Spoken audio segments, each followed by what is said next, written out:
Thank you very much for joining me on my journey of lockdown on day 6 in Johannesburg, South Africa. I'm just really an ordinary guy in an extraordinary situation.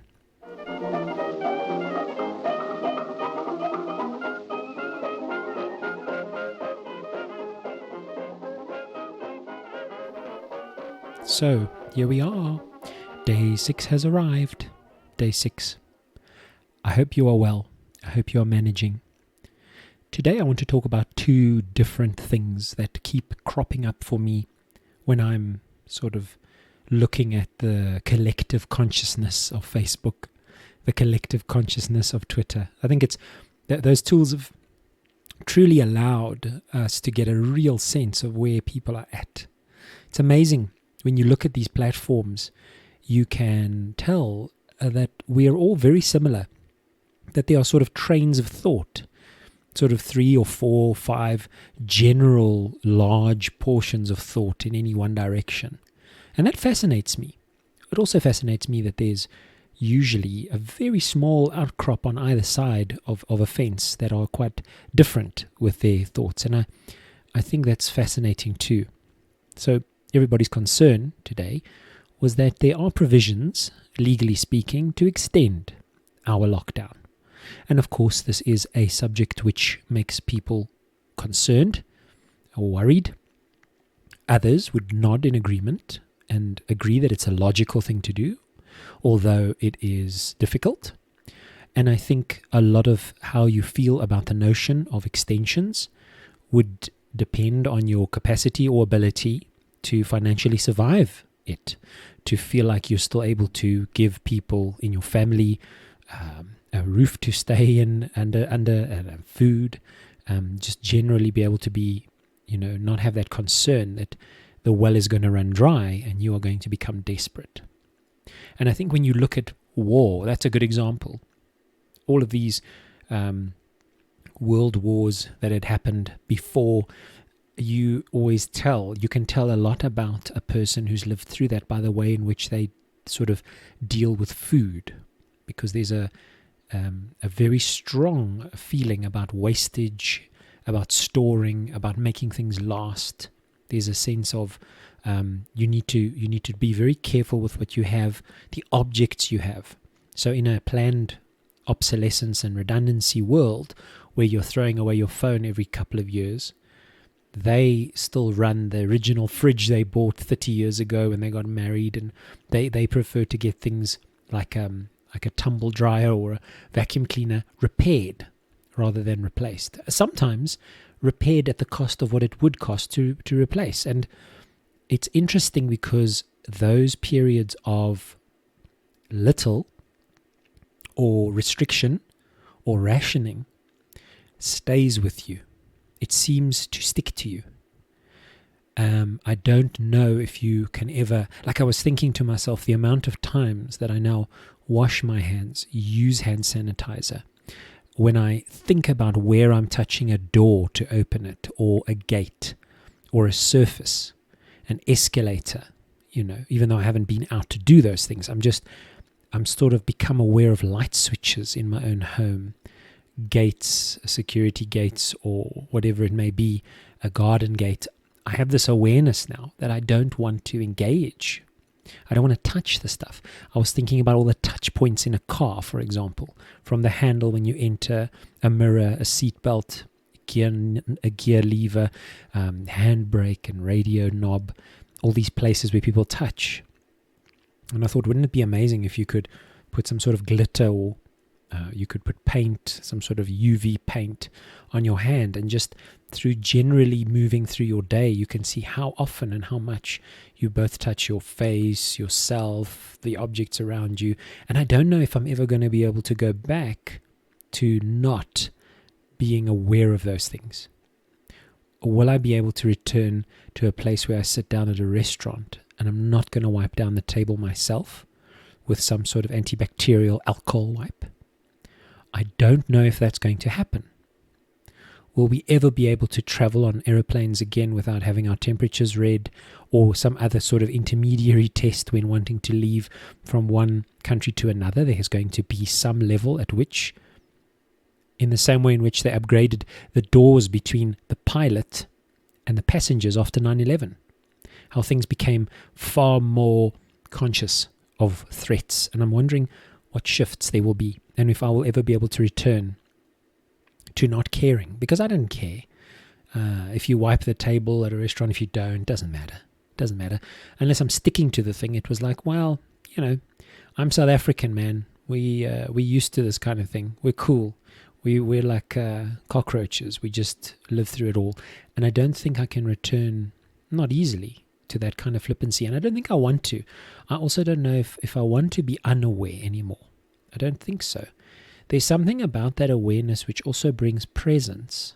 Rather than panic for me, it brings a kind of awareness and an appreciation for the space that I'm in at the time. So maybe that's a birth of something new, in that you wiping a surface brings you into the present. There is something to be said for that. If you look at Tibetan monks or other kinds of practices that try and bring you closer to a sense of inner peace and stillness, martial arts is a good example of that. There's a certain level of physical repetition. So whether it's cleaning of a temple or a monastery or whatever, the floors thereof, or whether it's carrying water in buckets back and forth to fill up something, or whether it's polishing something, there's something in that repetition of physical activity which brings the mind into a place of now and stillness. So there's a sort of philosophical, a kind of monk training with antibacterial wipe kind of thing going on. And I don't know if that's good or bad. I'm not going to judge it as either. But I have found that I'm far more aware and far more conscious. So I was, like everything, I was thinking, in times where we feel unnerved, some of us go into a kind of paralysis on the couch and just want to make it all disappear. So you sort of just sit very still and quiet, like an animal that is in some kind of, panic, distress, feels threatened. Some of them just freeze. Then, in the case of human beings, outside of running away, which we can't do, many, many people start doing things in their environment to enact control. So in my case, like I said in my earlier, I think my first episode, I have a particular liking for vacuum cleaners. There's just, I love the fact that I can visually and audibly, and whatever you want to call it, through my senses, I can tell that things are getting cleaner. And I have proof when I open up the machine and the air in the filter and I can clean that. And there's something satisfying about the fact that it's an activity which has some result in a world that's very abstract. And I was saying that the other day to a group of people that I was doing a presentation for. I was saying that, and I've come across this idea in many other forms, that there was a time where the majority of work on earth was very practical, straightforward, insofar as a child could tell another child what it was their parents did. My dad builds a house. My dad makes something out of wood. My mom does this or that. And that is now so abstract that I think the majority of children struggle to even conceptualize of what is being done on a day-to-day basis by their parents, other than they work on the computer. And I think that's a very interesting thing to me, is that there's this level of abstraction. And yes, abstraction, wonderful. I'm not judging that. I'm just saying that there's a level at which the removal of that practical, physical manifestation of work also leaves with it a kind of dissatisfaction loop. So when you make something, and I always thought about this because in some other life I would like to be a blacksmith or somebody who forges things with steel, right? Because there's something about taking raw iron and then smelting that down or forming it into something and then finishing off that thing, whether it's a sword or an axe or whatever. There's something in that cycle where you can stand back and go, wow, I've made that which did not exist. I think there's something in that exchange that's incredibly good for the internal world somehow. And I once heard a very maybe depressing, but but very astute analysis of what most people's jobs entail, and that is that they are glorified and highly intelligent movers of data, that you're in fact a router of sorts, where a lot of people's jobs is about sending information, maybe getting to analyze it, but mostly forwarding, sending, diverting, deciding what's more important and not to send off to the next person. And that there's this kind of exchange constantly. And that is kind of the job, is to move information around. And that's fascinating because it's quite abstract. And there's never a sense of completion with it. There's always this sort of longing for something more full, I suppose, that I've come across. It's kind of like how, sweets and candy I like a lot. I'm a big advocate for sweet things. But when it comes down to it, and if you're really hungry, those things don't satisfy in the same way that a wholesome meal would, where you can say, wow, I'm so satisfied. It's like candy floss. You start with candy floss. It sounds like a good idea. There you are, walking around. You see the candy floss. You buy 2 bags, 2 different colors. You get tucked into one. You're halfway through, feeling a little strange, but you keep going. And then you get thirsty, and then you drink more sweet things. And then eventually those sweet things, it's a problem when you've had so much candy floss that Coke tastes like water, because no more sweetness there for your taste buds to absorb. It's sort of like unfulfilling, because eventually you go, geez, I'm actually hungry. And I'm wondering if there's merit to the experience that we're having, which will bring about our awareness that maybe there is a certain hunger that cannot be fulfilled by this kind of running around in these sort of constructed narratives that have been passed down from generation to generation. You find yourself as an X, you are an whatever, fill in the missing blank. I am a teacher, I am a, specialist of installing swimming pools, I am a whatever. That sort of narrative is maybe something which you never really took cognizance of. You've never had an experience which made you go, I'm not really sure if that is actually the path I want to walk anymore. Because we treat those things, careers, schools for our children, and cellular providers, we treat very much like it's a kind of forever thing. It's a forever thing. And it's the same thing with relationships, be it friendships, and even more so in a marriage. It's like, because you said it was going to be forever, surely it will be. And because you paid a hell of a lot of money to say that it's going to be forever in front of everyone as witnesses, including family members that you really don't like, that should validate that enough to make sure that it's forever. And we know that, considering the massive divorce rate, that's not the case. It forever isn't forever. Nothing is. So I'm sort of wondering, does this lockdown allow for somewhat of those feelings of, I'm not that satisfied. I'm pushing hard in my job, but I'm not feeling a sense of, wow, I can sit back and go, wow, that was a good meal. I've had enough of it. It feels good. And now I need to turn my attention towards something else. Because work is so abstract now, as I originally laid out. Work is so abstract that it's almost impossible to shift gears from time to time. And by shifting gears, I don't mean that you have to zone out like a zombie. That's not what I'm saying. Because it seems like there's this massive paradigm or suppose extreme binary way of thinking, that either I'm at work or I'm vegetating somewhere and I'm sort of staring out into the distance because I'm completely buggered. And that is the case for many people, and that is legitimately so. But by questioning that, by saying, wow, okay, so 21 days as an opportunity to feel some kind of other, feel something behind the veil, sort of pulling, you're pulling the curtains apart a little to say, this is interesting.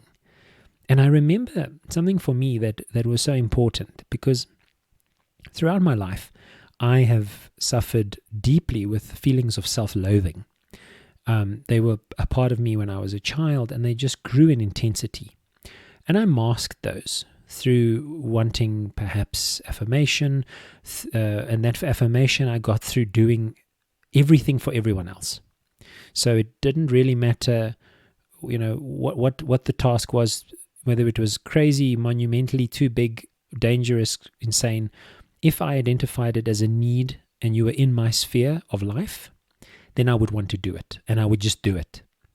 And there was never a consideration for the toll it would take, because I never had those conversations. I wasn't lucky enough, I suppose, initially, to have someone who pulls me aside and say, listen, everything has a finite amount of energy that can be dedicated to it. And if you spend, 15 hours a day doing this one thing, then on the back end, you're not going to have any time to do other things, such as taking care of yourself, or resting correctly and properly, or being aware that you need physical movement or exercise, or you're getting so much of that exercise.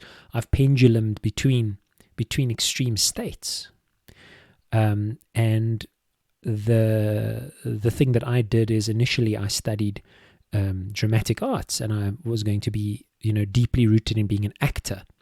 And I realized that part of my desire to be an actor was just to try and mask what was ultimately not okay inside of myself. I wanted to be other people, so I had an excuse as well, so that I didn't have to deal with self. And that is just something which I came to realize in hindsight, which is when I allowed the possibility in, which was, maybe the way that I am, maybe I'm good enough, maybe I don't need to be anything to anyone for me to be okay. And this idea of maybe it's okay, maybe it's enough, maybe we will see how this plays out. And yes, that doesn't stop you from thinking and planning and work through those things, talk openly about them. But ultimately, there are elements in our lives which we are not in full control of. We'd like to think we are, but our minds around those things, our minds and the way we see it, those ways of seeing it are cultivated over time. So it's not like, you get people who are always erring on the side of a positive framework. So someone's car gets stolen, and then they would maybe spin it and say, well, that possibly saved me from getting into the car that day and having an accident. And although for some people that might be far-fetched or crazy or doesn't deal with reality, on the other side is that for 90% of their lives, other than the 10% of extreme cases, it works incredibly well. So they've cultivated that, because you need to have, optimism has to win out, because the alternative is, my car got stolen. Now I'm going to lose my job, and now everything is terrible. So I'm just going to sit and wait for the inevitable death in this couch, and I'll just rot and disappear. And because your body has a desire to live, and your mind has a desire to collapse, you have this weird depressive state where you would rather be dead, but you can't die because your body wants you to live.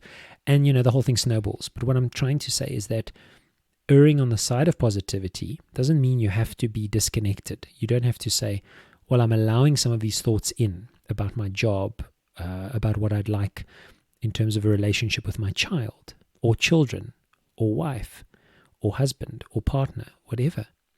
And those in themselves are not threatening. They are thought experiments. They're merely experiments. Allow those to run. Allow them to run. And use this phrase, and I know this is coming across as if I actually know what I'm talking about, but I'm only really coming from the place that helped me a lot, which is what if, this idea of what if you are good enough? What if, after all is said and done, you are going to pick up the pieces, you're going to move into a new phase of your life, and you're going to figure out things as they come along? What if you make this out, and this whole thing passes by, and things sort of get back to normality, and it's okay? What then?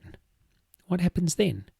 Are you going to just return back to your original stasis point where, everything was okay, you kind of aren't that happy, life is meh, it's all right, I'll just, I'll just carry on along those lines? Is that good enough?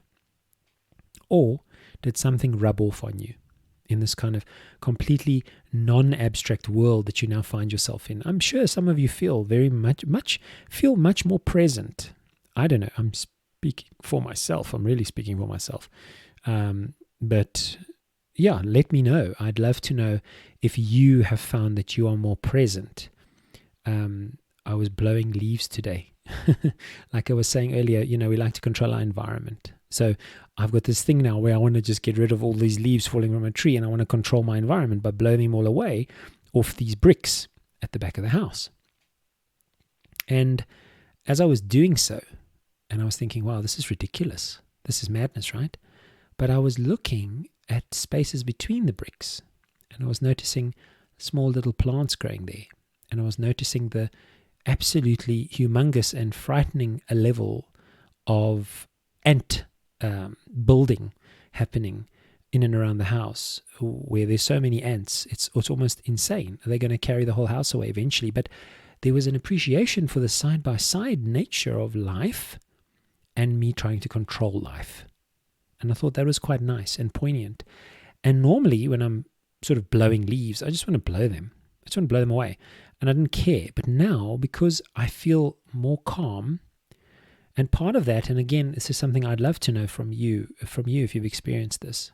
As a father and a husband, what I've experienced is that having my family at home and knowing they're with me, knowing they're around me, knowing that there's a level at which the whole country is in the same space, I feel a lot calmer as a person, knowing that they are safe and that their needs are clear to me. And that's brought about a kind of appreciation. I appreciate them very much more. Not in a way that I never did. It's just an appreciation that comes from a different place, a much more quiet place, a place that's much more still. And I think I'd like to investigate that more, because I think like anything, if we're going to say that if you go to business school, you get taught things about business. And if you go into the big wide world and you work your first job, you learn about doing that thing, and you learn about people, and you learn about needs and stuff. If we are saying that doing things along a line gets you certain knowledge and results, then working on your mind, working on your stillness must be something which can be refined too. Otherwise, there wouldn't be people who've been pursuing it their whole lives, right? There must be people who know it better. That's the thing, is that instead of reading another book about marketing, maybe I should turn my attention to something which is coming from somewhere else, that's sort of niggling, hey, there's something about this sort of still feeling that you're feeling that's quite good, that's making sense. So maybe go along that road. Maybe. What if, right? What if? So maybe you've got a what if that's niggling with you, and it'll be great if you want to share that. And I hope that your day and whatever lies ahead for you teaches you that which you need to learn, which is funny that the world seems to do that. The universe seems to have a way of doing that. You kind of learn what you need to learn as you go along. So thank you very much for joining me. Again, as I said before, feel free to comment, feel free to suggest things. I'm very appreciative of any interaction. And until next time for our day 7, that's me over and out. Roger, Roger. Goodbye, everybody.